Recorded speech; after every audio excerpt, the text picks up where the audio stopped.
Undefeated, sixth-ranked USC gets a look at its long-lost little brother. And no, that's not a cheap shot at UCLA. I'm talking about Washington State.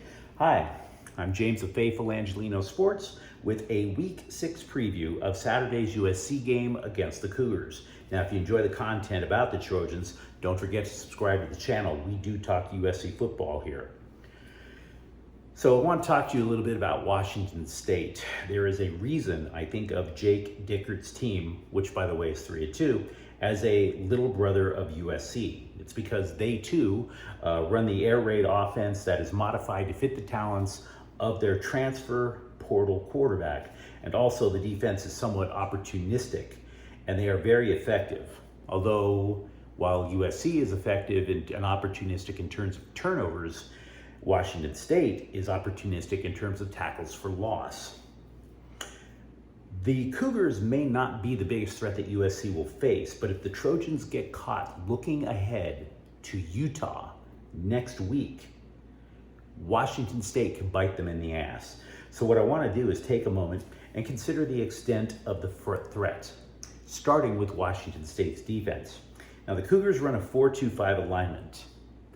All four defensive linemen from last year's team returned, including all conference candidates Brennan Jackson and Ron Stone.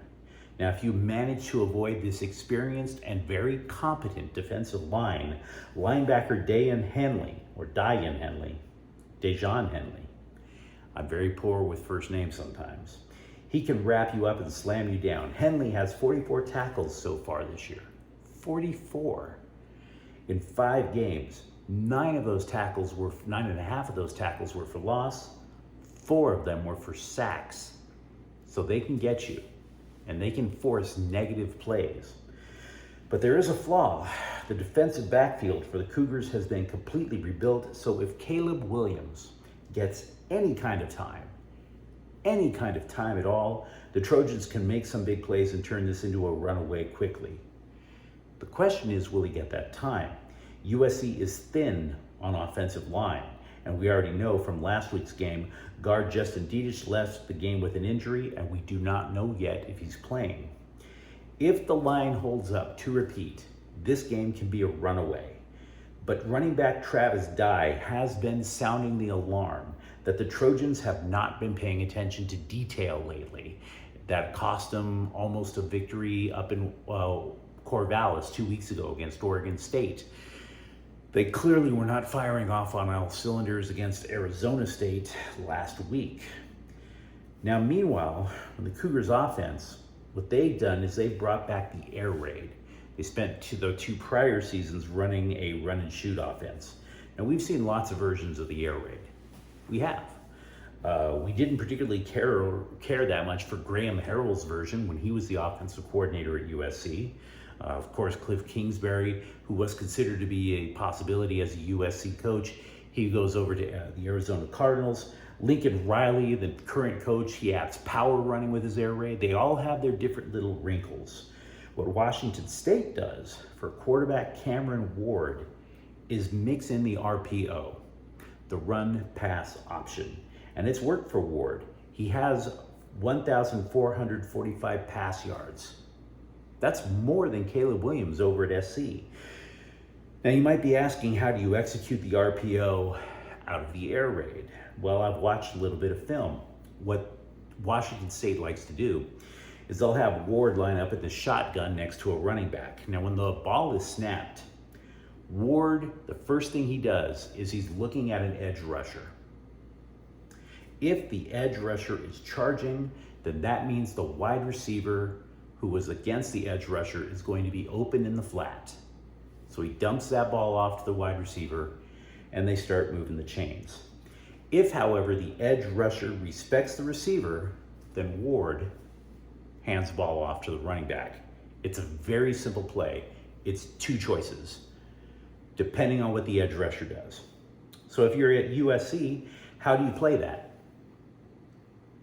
Well, what I can tell you is that just like USC is thin at offensive line, the Cougars are even thinner at running back. They are the worst rushing team in the conference. They are the only team in the Pac-12 with fewer than 100 rushing yards per game. So maybe, just maybe, you respect the receiver. But what I would also add is that the Trojans play a 3-3-5. That's 3 defensive linemen against 5 offensive linemen. So theoretically, it is possible that Wazzu actually gets some running yards. Either way, what that means is that the focus for me when USC is on defense is going to be Shane Lee and Solomon Byrd. They have to execute. They have to make good decisions. Why? Because they are the linebackers on the edges. The middle linebacker is Eric Gentry, and even as giant as he is, his wingspan doesn't go sideline to sideline. He can't swat down all those passes. What I can tell you is that I believe that there are multiple reasons that I believe USC is going to win. The best way to describe it is that Washington State is all about scheme, whereas USC is about scheme plus pedigree. It is true that the Trojans really recruited hard to get Henley to come to LA instead of Pullman in Washington. That is true. But the Trojans have assembled superior talent in the transfer portal due to the USC name. And not just the USC name, to Lincoln Riley's name. As a result, yeah, Washington State can move the ball, but the Trojans can move the ball and then some. Whatever the Cougars have so far this year in yards per game, USC has topped it by more than 100 additional yards every game. Secondly, the Cougars offense has committed 12 turnovers so far this year in 5 games, and they're about to face a defense that thrives on capitalizing on their opponent's mistakes. USC leads the nation in turnover margin. So I believe USC has to be the favorite, unless they get caught looking ahead to Utah. So if you enjoyed this clip, don't forget to subscribe to Faithful Angelinos, and don't forget to comment. We do talk USC football here. Thank you for watching. I'm James. Faithful Angelinos is a Kian Corte El Queso production. Have a great day.